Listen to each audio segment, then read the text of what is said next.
Gracias por asistir a esta charla sobre el TTIP.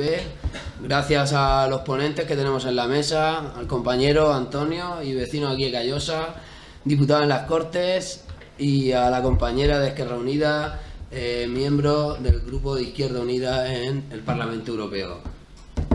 Por poneros un poco en solfa, deciros que vamos a ver una charla sobre el Tratado Transatlántico de Comercio e Inversiones. Bueno, un acuerdo comercial entre la Unión Europea y los Estados Unidos que de acuerdo comercial tiene poco. Es un acuerdo más bien de equiparación de derechos a la baja y negociaciones a la baja en el sentido de repercutir sobre los trabajadores y sobre la mayoría trabajadora a niveles negativos.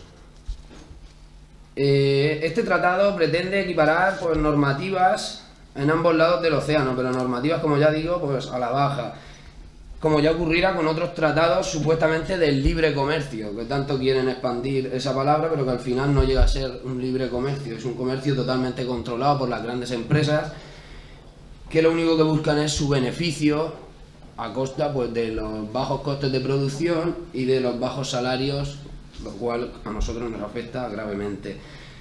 Este tratado tiene unos inicios de negociaciones desde los acuerdos en 1990 entre Estados Unidos y la Unión Europea, que a raíz de ellos pues, se han ido aumentando hasta hoy en día llegar a lo que es el tratado del TTIP. Primero unos tratados en comunicaciones, ahora pues llega el tratado más bestial que puede ser el del comercio e inversiones.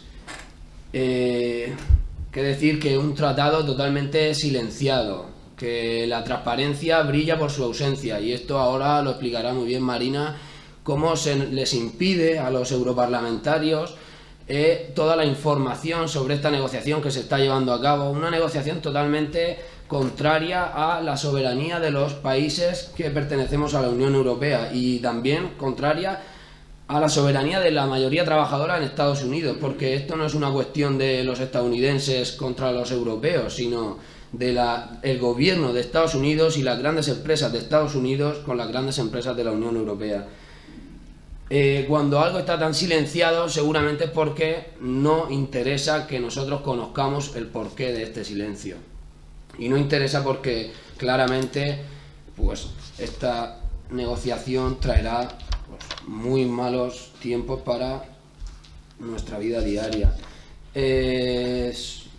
Supuestamente es una búsqueda de una mejora económica, pero lo de siempre, como en las reformas laborales, cuando nos dicen que tenemos que aumentar la competitividad, que va a mejorar el empleo, pero bueno, ¿va a mejorar para quién? Esta pregunta debemos de realizárnosla porque el para quién es muy importante. Para nosotros seguro que no. Las reformas laborales, una detrás de otra, estamos viendo que lo único que nos lleva es a la pérdida de derechos sociales, y en este caso este tratado pues va por el mismo camino, pero ya no solo a nivel de derechos sociales, sino en niveles ambientales, que es muy importante porque este tratado ahora cuando lo expliquen creo que harán más hincapié en por qué me refiero a los niveles ambientales.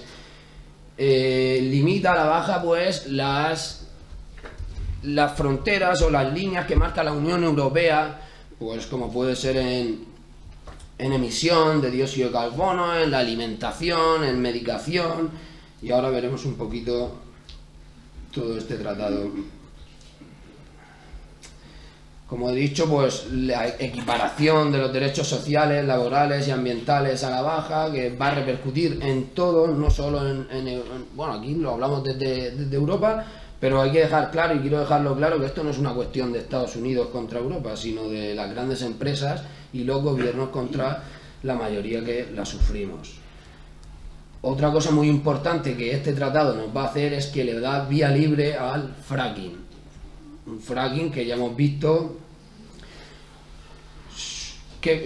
las consecuencias en Castellón, se han podido ver las consecuencias que tiene el fracking, cuando el fracking se hace pues directamente para controlar el petróleo, los gases, para tener un control total, pero sin mirar los efectos ambientales y los efectos que pueda tener sobre el medio.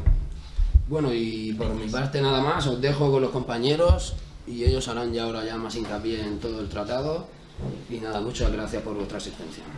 Muchas gracias a todos y a todas por venir. Ya repetir lo que ha dicho Ismael, la verdad que es un lujo ver una sala llena, sobre todo ahora en julio desafiando la deshidratación, y que tener una sala llena para hablar sobre el TTIP y que en ella haya un diputado autonómico, aunque sea yo que soy de aquí, y sobre todo una europarlamentaria como es Marina, pues pone de manifiesto que hay muchas cosas que se van moviendo. En el aspecto local, para traerlo aquí, que hay cambios en Callosa y parece que van a mejor. Y en el aspecto que nos ocupa sobre el TTIP, que va ganando espacio mediático, que es uno de los aspectos que es totalmente necesario para poder pararlo, que es al fin y al cabo el objetivo. Una frase de Susan George es: el TTIP es un tratado vampiro y lo que hay que hacer es ponerlo a la luz. Es decir, mediante transparencia, mediante información, mediante la difusión es como podemos plantearnos parar este tratado.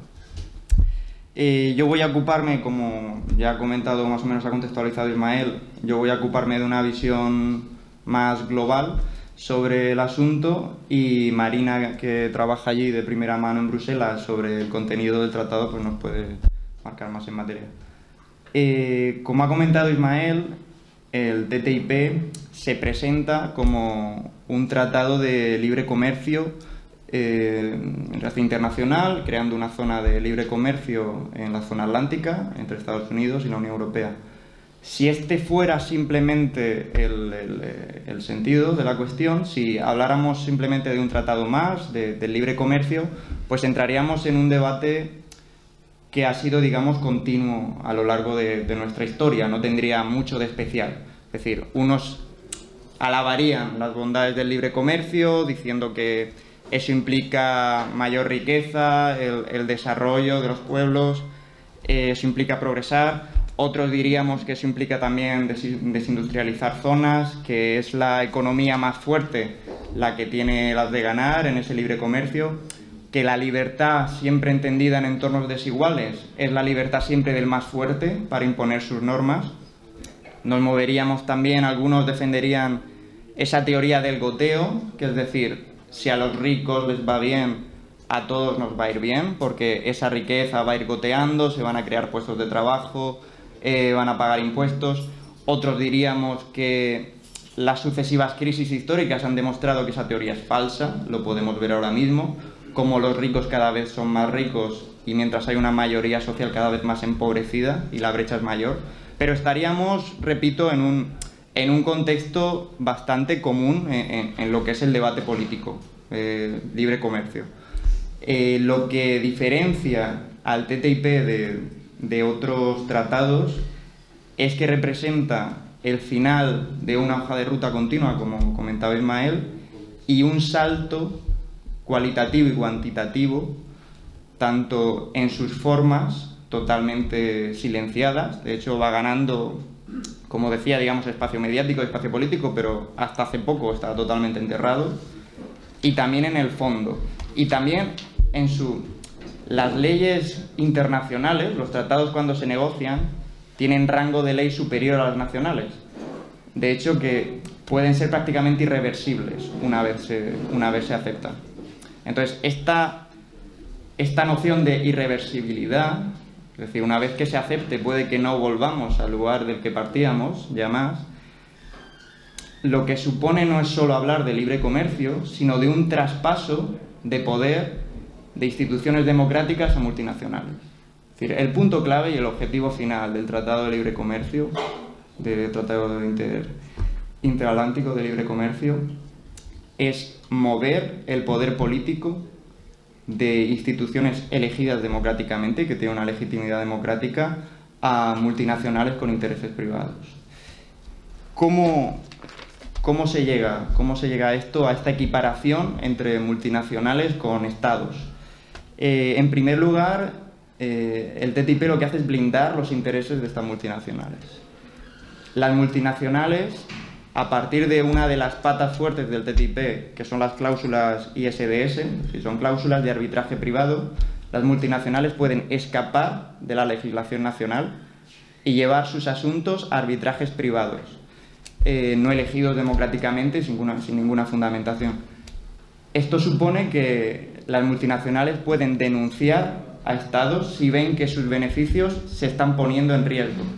Es decir, si un municipio, una comunidad autónoma, una nación legisla sobre elementos, digamos, de derechos sociales, derechos laborales, sube el salario mínimo, si esto choca, y lo hace, con los beneficios de las multinacionales pueden demandar a esos estados por ese riesgo que están asumiendo al entrar en este juego democrático.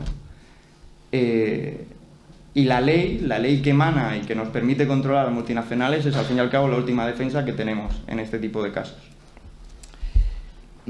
Estas cláusulas, ISDS, que supongo que Marina ahora desarrollará más, ya están funcionando en otros tratados. Es decir, esto también debemos hacer, creo que en Europa, un ejercicio de autocrítica, porque estos tratados que ha impulsado Estados Unidos con otros continentes, el que tengo ahora más en mente es el de NAFTA, en América del Norte, Canadá, México y Estados Unidos, muchos ya plantean este tipo de cláusulas.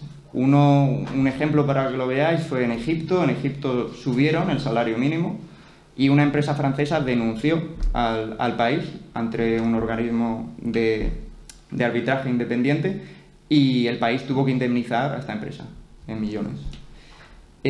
También pasó en Ecuador, por una cuestión de prospecciones petrolíferas. Ecuador impidió a esta empresa que pudiera sacar petróleo de una zona, dado el riesgo medioambiental que suponía. La empresa denunció y Ecuador tuvo que pagar. Entonces, esta situación de limitación del poder legislativo y del poder ejecutivo al que se expone a todos los organismos de la administración, no solo porque cuando hablamos de tratados normalmente pensamos entre naciones, pero el TTIP afecta a todos los estratos de la administración.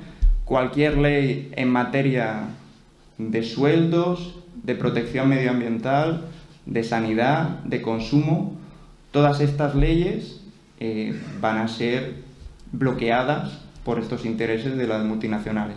Es decir, entonces entramos en un choque, una contradicción enorme entre intereses privados, de esta libertad de los que tienen la fuerza para imponer sus reglas, y los intereses de una gran mayoría social con una legitimidad democrática que este tratado se carga. Otra de las patas, partiendo de esta cláusula de arbitraje privado, bueno, además, normalmente cuando se trata de defender este tratado, se habla de que esto también va a beneficiar a las pymes, partiendo de esa idea del goteo y del beneficio. Y se habla que este arbitraje, pues también ellas podrán, digamos, llevar sus asuntos allí. Llegar a estas instancias es increíblemente caro. Ninguna pequeña o mediana empresa, ningún autónomo puede pagarse un arbitraje privado. De hecho, hay mucha gente que está haciendo negocio con este arbitraje privado, sobre todo grandes firmas de abogados.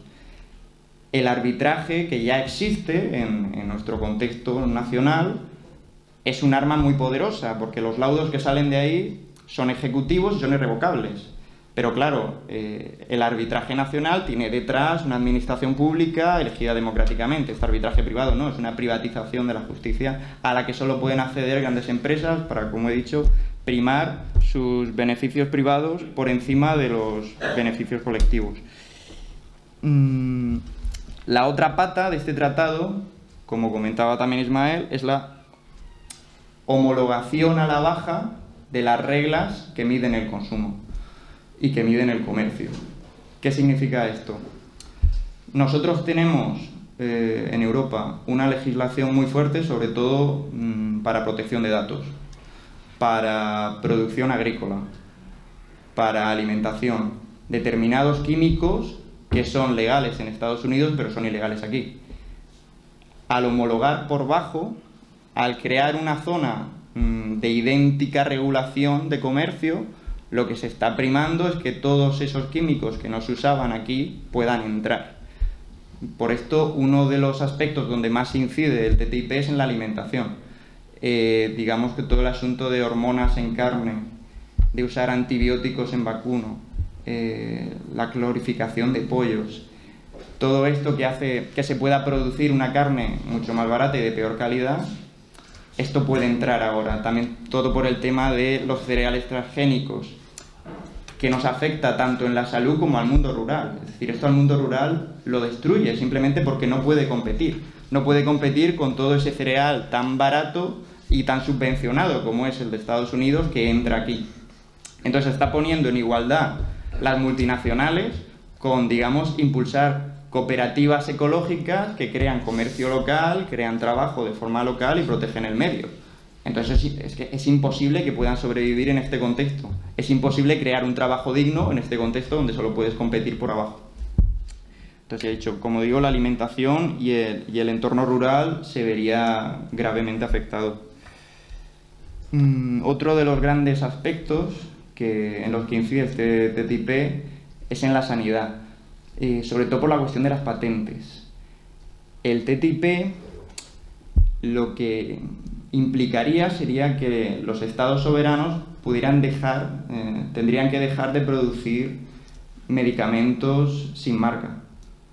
Esto, para garantizar el derecho a una sanidad digna, es necesario, porque si no, las empresas farmacéuticas verían cómo van subiendo los costes. Esto lo hemos visto en cuestiones de vacunas, en cuestiones de los genéricos, y no se podría garantizar un derecho como es el derecho a la sanidad, ya que no se podría poner en circulación determinados medicamentos sin tener esta patente comprada. Por tanto, lo que estamos viendo es una adecuación de los derechos humanos, que los entendemos como un límite, una línea roja que no hay que cruzar, al comercio, cuando debería ser al revés. Es decir, debería ser las relaciones económicas, las relaciones comerciales, las que tengan que adaptarse a cumplir una serie de derechos humanos que garanticen una vida digna. Pero este tratado lo que hace es invertir el orden, como decía al principio, es decir, mover el poder político de unas instancias democráticas a unas que no lo son y que se rigen simplemente por la producción mercantil. Como comentaba también, la cuestión de nuestra intimidad. En Europa tenemos la mala costumbre de proteger nuestros datos, y esto se ve en un ejemplo muy claro en Facebook o Google. Esto les impide a ellos hacer negocio. Entonces, con el TTIP, este tipo de obstáculos al libre comercio se van. Es decir, aumenta la libertad, aumenta si eres una multinacional. Si eres una multinacional, tu libertad para imponer tus reglas al resto, independientemente de las leyes del país, se ve muy incrementada. Entonces, si alguno de los que estáis aquí presentes poseéis una multinacional, sí, defended el TTIP. Pero si formáis parte de esa inmensa mayoría de millones de personas, que tiene que ver cómo su alimentación, cómo su sanidad, cómo sus aspectos de consumo entran dentro de esta mecánica mercantil, el TTIP supone entregar toda la soberanía de toda la democracia. Por tanto, da igual si eres trabajador, puesto que no van a poder haber mejoras laborales. Da igual si eres un autónomo o tienes una pequeña y mediana empresa, puesto que va a ser imposible competir con quien está marcando las reglas. Da igual si eres un trabajador público, porque este tratado lo que implica también es que el monopolio que tenía Europa sobre sanidad y educación, lo que llamábamos estado del bienestar, pasa a ser de nuevo un campo abierto al libre comercio. Entonces va a ser privatizado. Es decir, da igual en qué aspecto de tu vida pongas el foco, que el TTIP supone que el criterio que va a demarcar cómo se enfoca esa cuestión va a depender de las grandes empresas, que ven, obviamente, ampliada su libertad para imponer sus condiciones. Bueno, como he dicho, afecta a todos los aspectos de la vida y a todos los aspectos de la administración, a todos los niveles. Creo que es importante también, y lo comentaba Ismael, ver en qué afecta en el contexto local. Cualquier medida, ya digo, de impulsar un trabajo de un comercio local, un trabajo con sueldos dignos, de impulsar algo que el TTIP se carga, como es las denominaciones de origen. Es decir, cómo se permite que se pueda producir desde cualquier sitio. Muchos lugares viven, no sé, de marcas propias de esa localidad. que con este tratado saltan por los aires. Entonces ya digo, es condenar a la pequeña y mediana empresa, es condenar al mundo rural a que tenga que competir en igualdad de condiciones con quien las está marcando y además tiene una fuerza mucho mayor. Claro, ¿cómo algo tan importante y tan trascendente puede ser aprobado? En primer lugar, como comentábamos, con el nulo debate político y social. Es una cuestión que no se está debatiendo. De hecho, se llevó al Parlamento español una moción de debate y fue rechazada por PP, PSOE y Ciudadanos. Esta cuestión de falta de transparencia, falta de información, que son requisitos fundamentales para poder hablar de democracia y de toma de decisiones, son necesarias si se quiere que algo así pueda formar parte de una legislación. Y la otra cuestión que permite que esto salga para adelante es la correlación actual de fuerzas que hay ahora mismo en Europa y en Estados Unidos. Los liberales europeos, con la colaboración de la mal llamada socialdemocracia europea, ahora supongo que Marina nos comentará más, han permitido que esta cuestión vaya avanzando, aunque también es cierto que se va ganando terreno y se va complicando porque es una cuestión que cada vez va llegando a más gente. Creo que hay que tener claro quién defiende a cada uno, cada partido político, a quién obedece. Yo voy a poner un ejemplo de la pasada semana, trayéndomelo al autonómico. Estaba teniendo una comparecencia para los senadores que deben ir a representarnos territorialmente allí, y una candidata del Partido Socialista se presentaba como abanderada de la lucha contra el fracking. El fracking es una prospección hidráulica que tiene una capacidad de contaminación enorme. Y ella se mostraba defensora de lo rural y contra esta medida que es el fracking. Y yo le pregunté que entonces cómo se posicionaba ante el TTIP, ya que abre la puerta a este tipo de cuestiones y a esta falta de protección medioambiental. Y dijo que que el PSOE estaba del lado de la gente y que no había que debatir esta cuestión. O sea, tal cual. Entonces creo que tenemos que tener muy claro que tanto los que tiran de una bandera como los que tiran de otra y siguen pasando este tipo de medidas, lo que están haciendo no es defender ninguna patria, sino entregar la soberanía a unos poderes que nadie ha elegido. ¿Cómo podemos luchar contra esto? En primer lugar, vuelvo a la frase del principio, haciendo que le dé la luz a esta cuestión. Haciendo pedagogía, explicándolo, difundiéndolo. También contamos con el trabajo que están haciendo en el Parlamento Europeo, compañeros como Marina y gente del grupo de Podemos, así como de otros países. Y una medida que se está impulsando es la recogida de firmas a nivel europeo, la iniciativa legislativa europea, que cuando se llega a 1 millón obliga a la Comisión a analizar e investigar esta materia. Entonces, también digamos que pondría de manifiesto qué tipo de temas y sobre todo obligaría a decantarse y a explicar por qué se defiende esto. Y luego también se están llevando a cabo una serie de propuestas municipales por las cuales se declara a municipios libres de TTIP, en los que se intenta ir contra estas cuestiones. Esto es una cuestión, digamos, a nivel simbólico, pero que permite seguir haciendo esta pedagogía y esta muestra continua de la cuestión. Y el objetivo de parar el TTIP es que no podemos plantearnos un modelo social justo dentro de un corsé que te impide cualquier tipo de medidas de corte social, de corte ecológico o de corte laboral.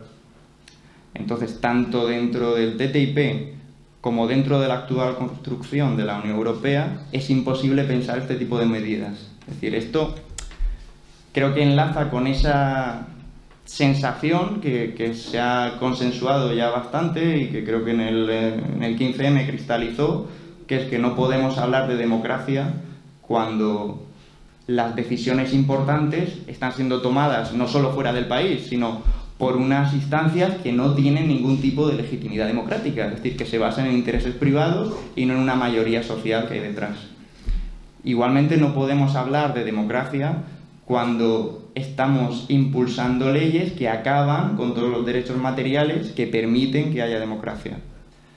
Entonces, creo que debemos seguir construyendo democracia de forma real. No, la democracia tomada en serio no es esa cosa fofa que se dice en los parlamentos. No es cuando a los ministros se les llena la boca con democracia. O sea, la democracia como la capacidad de decidir sobre lo que te afecta es una idea que tomada en serio es bastante escandalosa.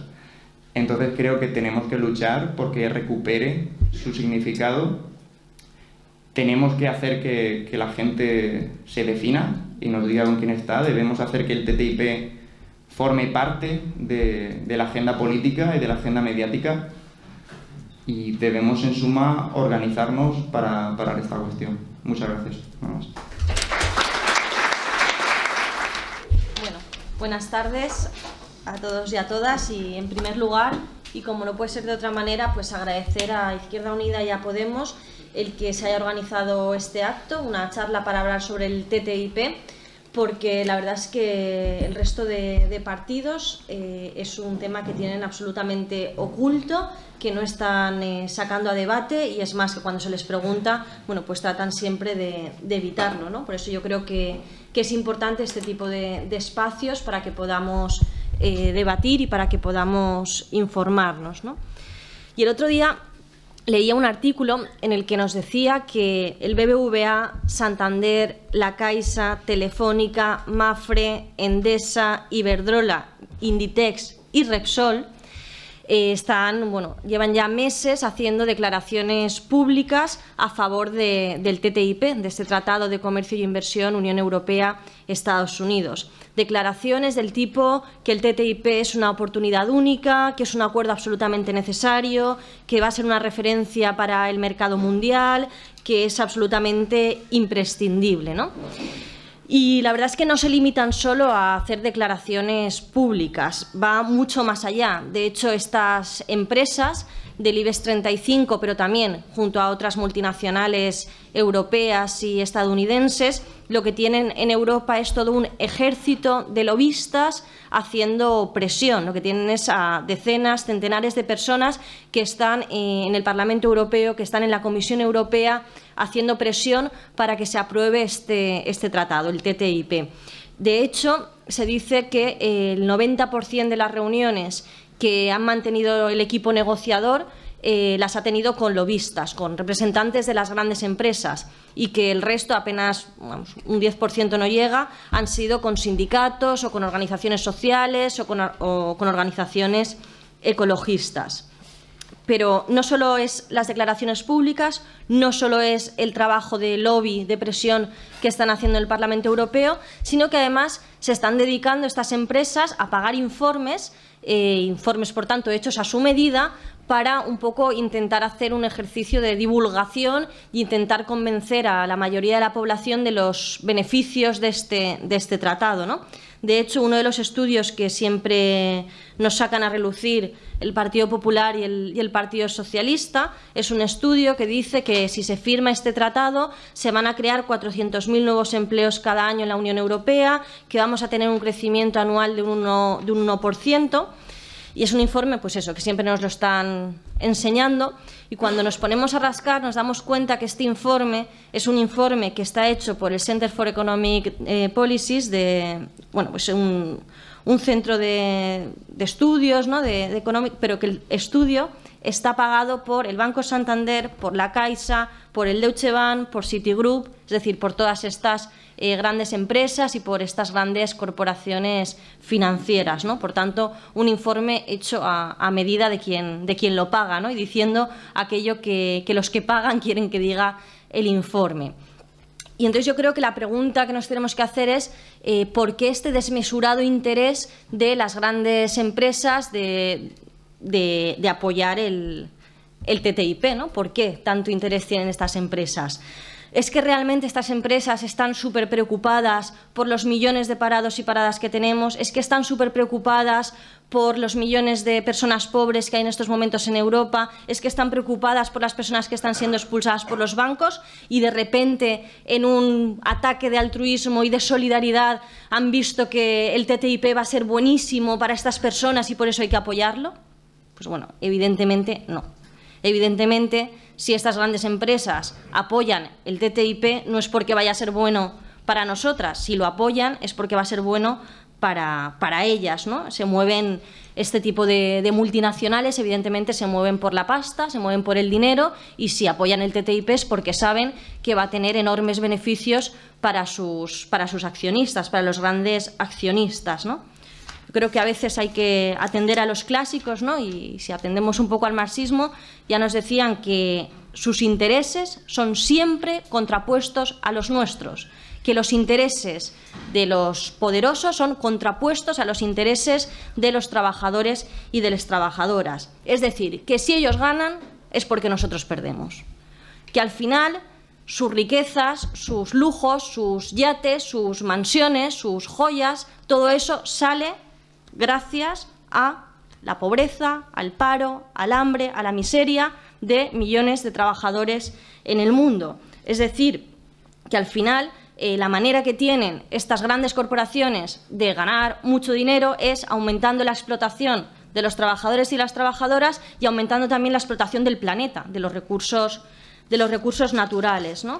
Por tanto, el hecho de que estas grandes empresas apoyen el TTIP pues ya nos tiene que poner como mínimo en alerta, ¿no? Decir, bueno, si ellas lo están apoyando será porque es bueno para ellas y por tanto es malo para nosotras, ¿no?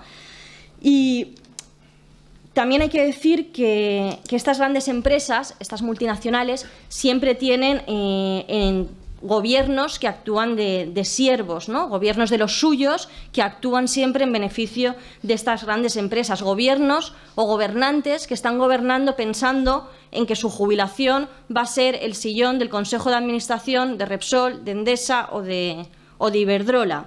Y de hecho, eso es lo que está pasando, ¿no? Que tenemos unos gobiernos que son absolutamente sumisos a los intereses de estas grandes corporaciones. Hace unos meses el ministro de Exteriores, el ministro Margallo, en un foro público, dijo que él veía normal, que era absolutamente normal, que las grandes corporaciones impusieran sus condiciones en aquellos territorios, en aquellos países en los que fueran a invertir, que era normal que estas grandes empresas impusieran sus condiciones, porque al fin y al cabo venían a invertir, ¿no?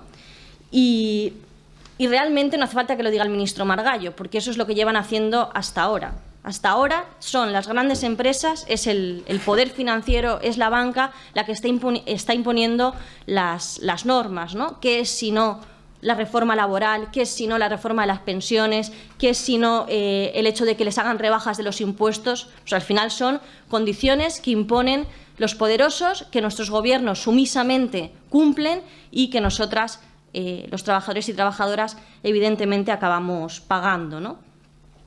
Pero ahora yo creo que hay que hacerse una pregunta, ¿no?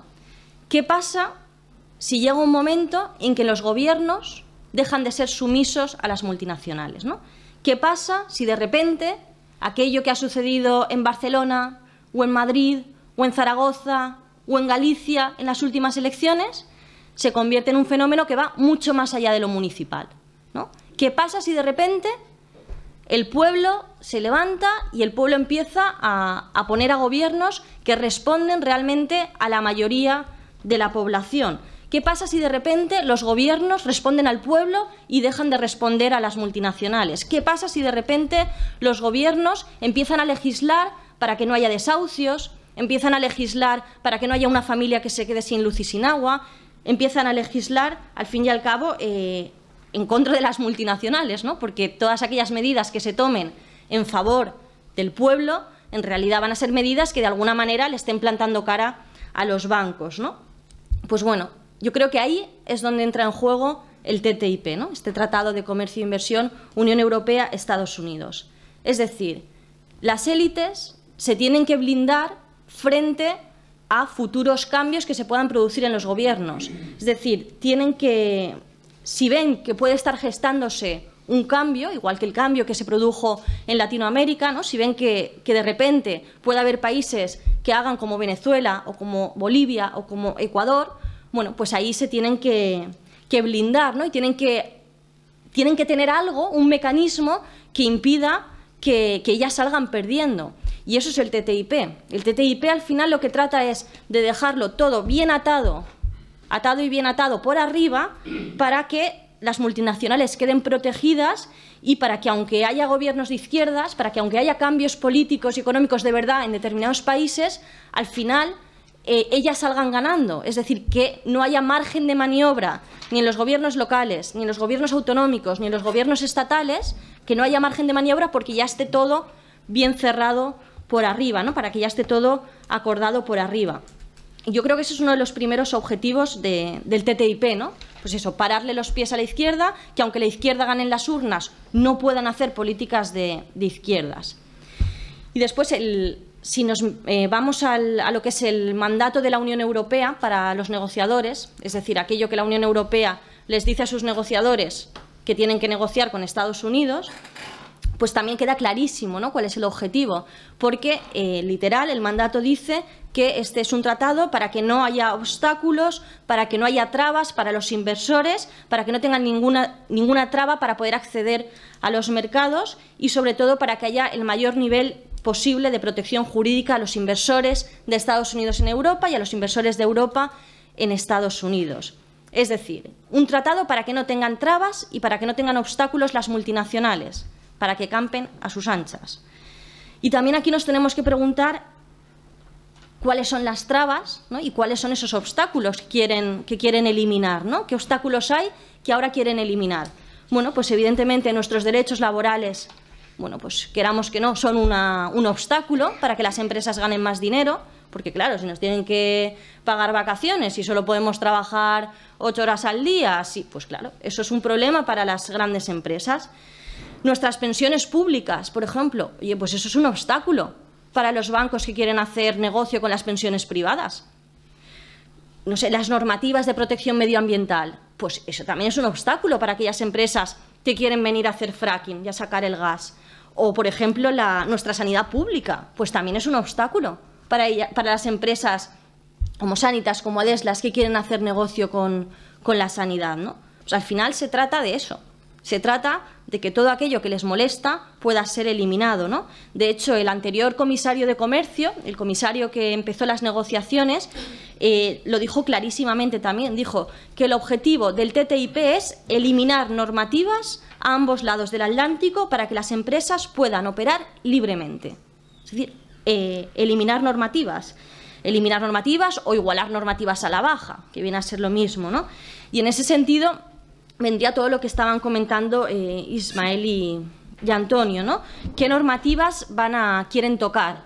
Pues quieren tocar, por ejemplo, normativas sobre seguridad alimentaria, porque es cierto que nuestras multinacionales aquí quieren que pueda haber transgénicos en los supermercados, igual que los hay en Estados Unidos, ¿no? De hecho, el 90% de los productos del supermercado en Estados Unidos son productos que han sido modificados genéticamente. Pues bueno, quieren que las normativas europeas permitan también los transgénicos.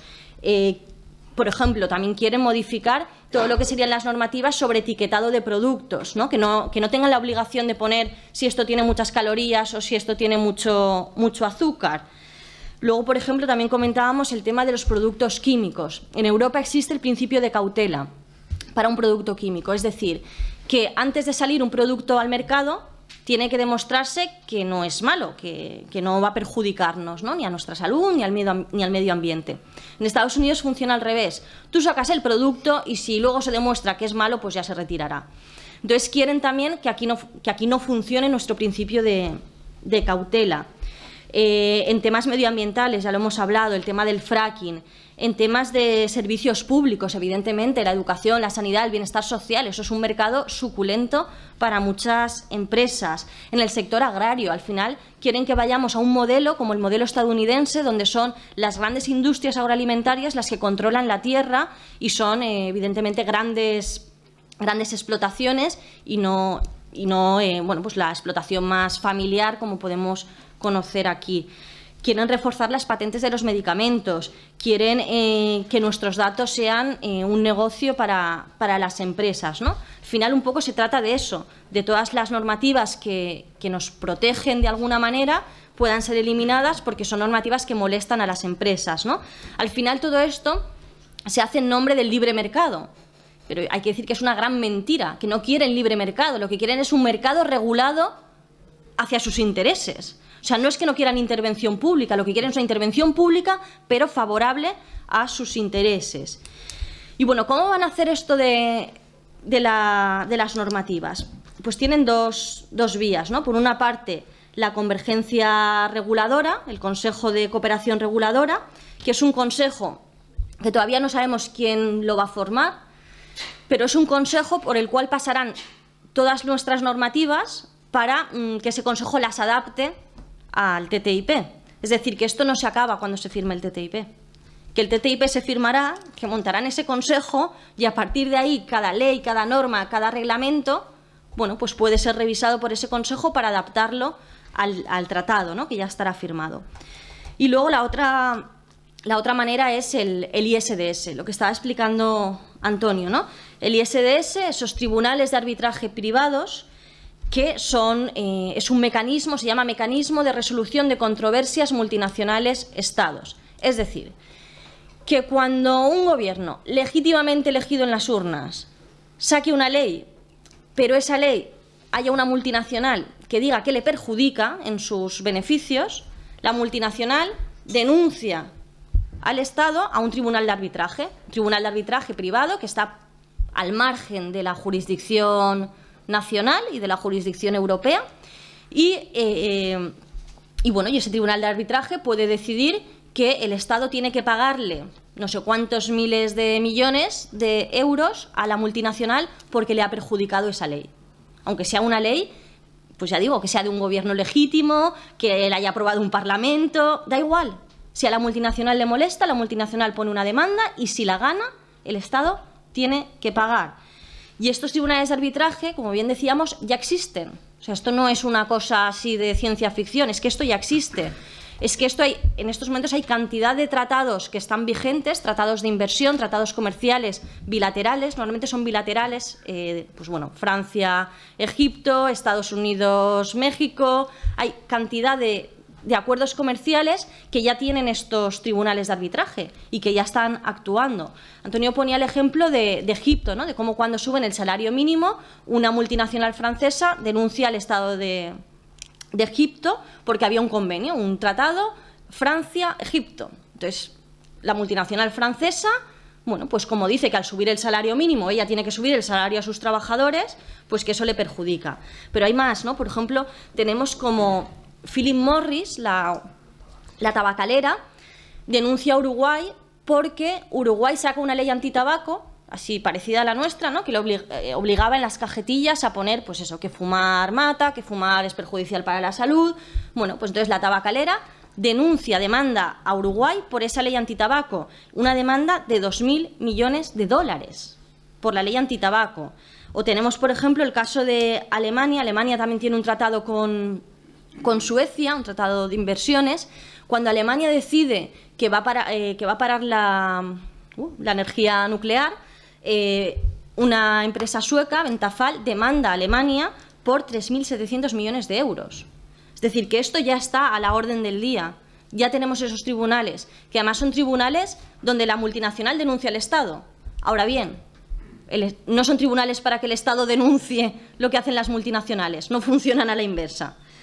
Y bueno, entonces al final esto, bueno, tenemos que saber que los países que están recibiendo más demandas de multinacionales a estos tribunales de arbitraje son Venezuela, Ecuador o Argentina.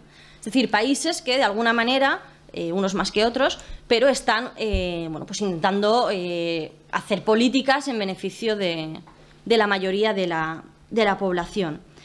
Entonces hay que decir que tanto el ISDS como la cooperación reguladora, como el Consejo de Cooperación Reguladora, los dos mecanismos son mecanismos que suponen un ataque brutal a nuestra democracia.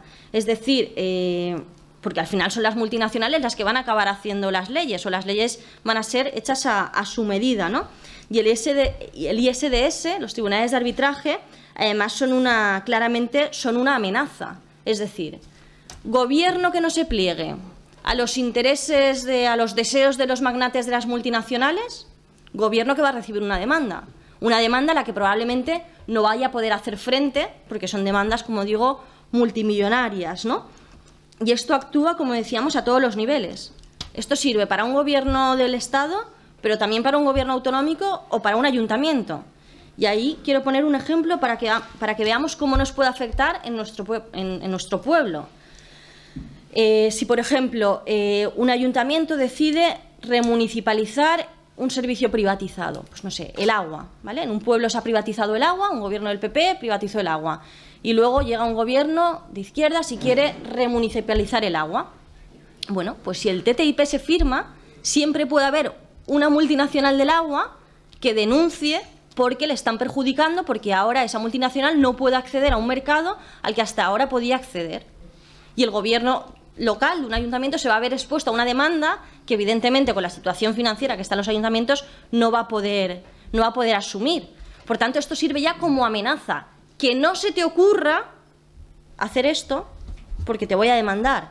Entonces es, como digo, que al final se trata de, pues eso, de intentar que no haya políticas de izquierdas, ¿no?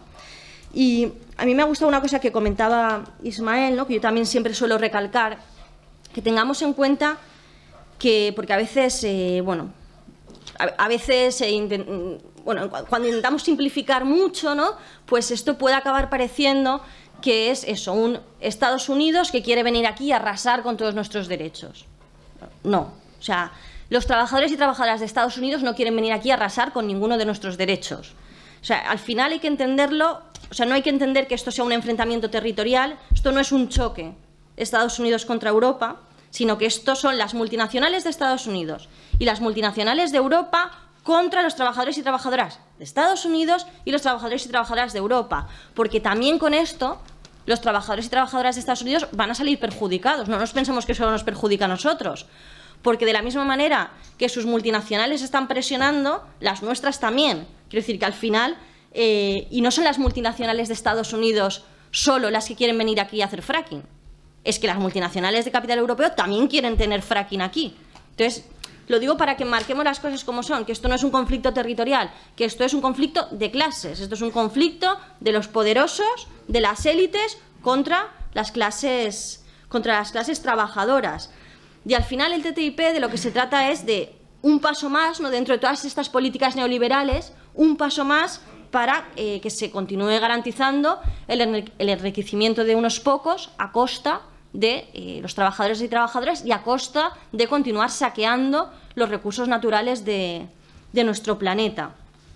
Y por eso que esto es un acuerdo hecho en beneficio de unos pocos y también hecho por unos pocos, porque al final son unos pocos los que están negociando, también es por eso que lo mantienen en secreto, ¿no?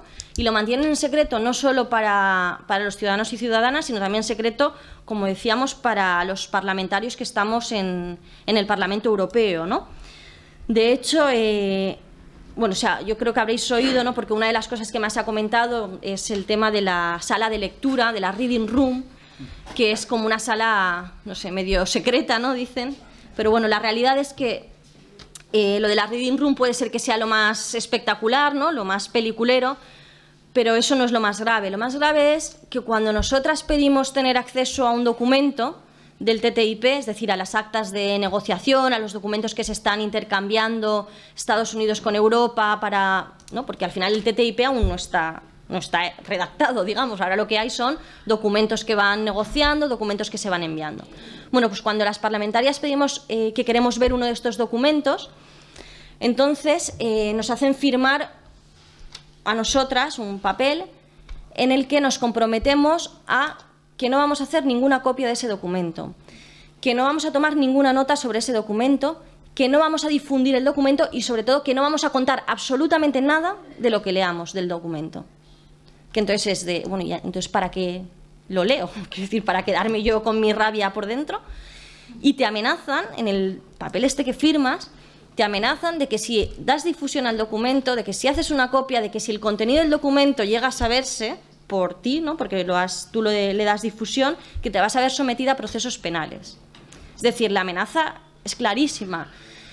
Y bueno, y después de eso, cuando tú ya firmas el papel, porque no te queda otra, porque si no firmas el papel nunca vas a tener acceso a los documentos, cuando firmas el papel, ahí sí, pues tienes que ir a verlo a la sala de lectura, a la reading room, y no te dejan entrar ni con móvil para que no hagas ninguna foto del documento, ni siquiera un boli y un papel, absolutamente nada. Tienes que allí pues leerlo, intentar confiar en tu memoria, aunque tampoco sirve mucho porque como luego no lo puedes contar, pues así estamos, ¿no? Ese es el nivel de secretismo.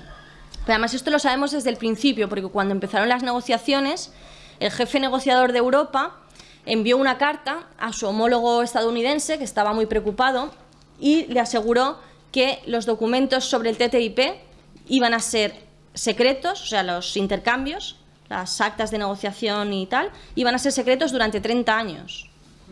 O sea, que igual de aquí 30 años, pues bueno, ya podemos tener acceso a las actas y vemos lo que han negociado y lo que se han intercambiado, ¿no?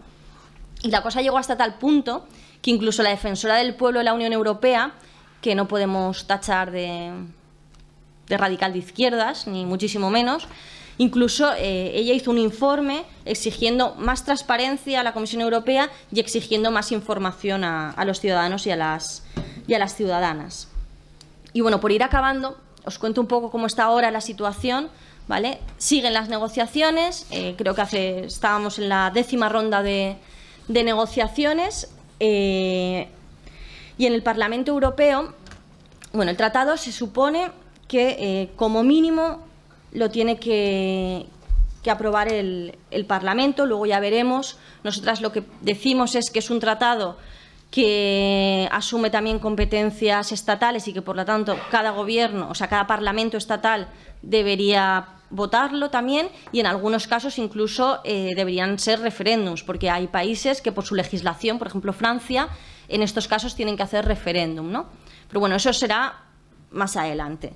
Ahora la situación es que se le pidió al Parlamento Europeo que hiciera un informe de cómo estaban, bueno, pues para posicionarse el Parlamento respecto a las negociaciones del TTIP, ¿no? No puede ser todavía sobre el TTIP, porque todavía no existe, sino posicionarse respecto a las negociaciones, ¿no? El informe se elaboró y el informe, el día que tenía que ser votado en el Pleno, el presidente del Parlamento Europeo, el señor Martin Schulz, socialdemócrata, decidió que no se votaba porque, bueno, no le salían las cuentas y vio que había alguna posibilidad de que no saliera a favor, y entonces decidió que no se votaba. Así es un poco como funciona la democracia en el Parlamento Europeo. O sea, si vas a ganar, votas, y si no, pues oye, no se vota, ¿no? Que eso es, no sé, es como si el PP dijera, oye, que no, igual no gano las elecciones, pues no las convoco. Pues algo así sería, ¿no? Total, que no lo iban a... Bueno, parecía que no lo iban a ganar porque había una parte de la socialdemocracia que, bueno, pues que estaba posicionada en contra. Yo creo que ahí también hay que reconocer el trabajo de las organizaciones sociales, de los sindicatos, ¿no? Y de toda la campaña contra el TTIP, que habían conseguido que una parte de la socialdemocracia bueno, pues no apoyara estas negociaciones, pero bueno, pero a los días, ¿no? Recondujeron toda la situación y llegaron a un acuerdo. Socialdemócratas, liberales y conservadores llegaron a un acuerdo, y entonces ya, cuando tenía asegurado que iba a ganarlo, ya se pasó a votación, se votó y lo ganaron, ¿no? Y se aprobó un informe del Parlamento, la opinión del Parlamento respecto a las negociaciones, que es un informe, bueno, pues que avala las negociaciones, que avala el TTIP, que también habla de lo importante que será este tratado, y que incluye el ISDS. Hay que decir que el informe salió con los votos favorables conservadores, socialdemócratas y liberales. Trasladado al Estado español sería Partido Popular, Partido Socialista, Convergencia y Unió, Ciudadanos y PNV. O sea, todos estos votaron a favor del informe sobre el TTIP. Y yo creo que hay que destacar el papel vergonzoso de la socialdemocracia, y concretamente de la socialdemocracia del Estado español, el Partido Socialista, porque así como hubo algún socialdemócrata un poco díscolo, ¿no? y no lo votó, y estoy pensando en algún belga o en algún francés, los nuestros no. Los socialdemócratas del Estado español se posicionaron con la parte más reaccionaria de la socialdemocracia, se posicionaron con aquellos que querían el pacto con el Partido Popular, ¿no? Y llevaban muchos meses ya el Partido Socialista, también a nivel europeo, diciendo que nunca iban a aceptar un informe del Parlamento Europeo en el que se avalara el ISDS, los tribunales de arbitraje privados. Llevaban meses diciendo eso, y finalmente el informe del Parlamento Europeo incluye el ISDS. Con otro nombre, no lo llaman ISDS, ¿vale? Pero al final es lo mismo, es un mecanismo de resolución de controversias Estado multinacionales, es un ISDS maquillado, pero al final está. Y los socialdemócratas votaron a favor. Con lo cual, pues bueno, yo creo que eso hay que destacarlo, ¿no? Y por acabar, recordar también, pues eso, que Izquierda Unida presentó en el Congreso de los Diputados una moción pidiendo que se hiciera un referéndum en el Estado español para que todo el mundo podamos votar si queremos o no queremos el TTIP, y votaron en contra de esa propuesta pues también Partido Popular, Partido Socialista, Convergencia y Unió, UPyD, PNV, todos, ¿no? Yo creo que está muy claro que el TTIP es un proyecto, es mucho más que un proyecto económico, es un proyecto político de una élite transatlántica que lo que quiere es asegurarse que va a continuar teniendo beneficios y, sobre todo, revertir todas las conquistas sociales que hemos tenido en los últimos años, ¿no? Y hay que decir que al final su avaricia solo tiene un límite, y el límite es la alternativa que desde la izquierda seamos capaces de ofrecer y la resistencia también que seamos capaces de ofrecer en las calles. Ahí se está haciendo un trabajo conjunto por parte de la izquierda política y la izquierda social en toda Europa. Yo concretamente en el Estado español felicitar a la gente a las organizaciones de la campaña estatal contra el TTIP, ATAC, ecologistas, sindicatos, que están haciendo un trabajo magnífico de pedagogía, de explicar, pero también de salir a la calle, ¿no? y de moverse en la calle contra el tratado. Hay una clara alianza de la izquierda política y social en toda Europa. Lo estamos trabajando también desde el grupo de la izquierda europea. Ya sabéis que en la izquierda europea estamos el Front de Gauche y el INCE, Syriza, la izquierda italiana. Del Estado español estamos Podemos, Izquierda Unida y Bildu, las tres delegaciones también conjuntamente trabajando en contra del TTIP, y yo creo que ese es el camino, ¿no? Resistencia y que seamos capaces de elaborar o de construir una alternativa que tiene que tener un vehículo. Necesitamos unidad para tumbar el TTIP, unidad de toda la clase trabajadora de Europa, trabajadores y trabajadoras de la mano de Portugal, de España, de Francia, de Italia, de Alemania, también de la mano de la clase trabajadora de Estados Unidos, porque al final solo así, solo la alianza de las clases trabajadoras, solo la unidad de la izquierda va a poder hacer frente a los poderosos que pretenden instaurar esta dictadura de las multinacionales.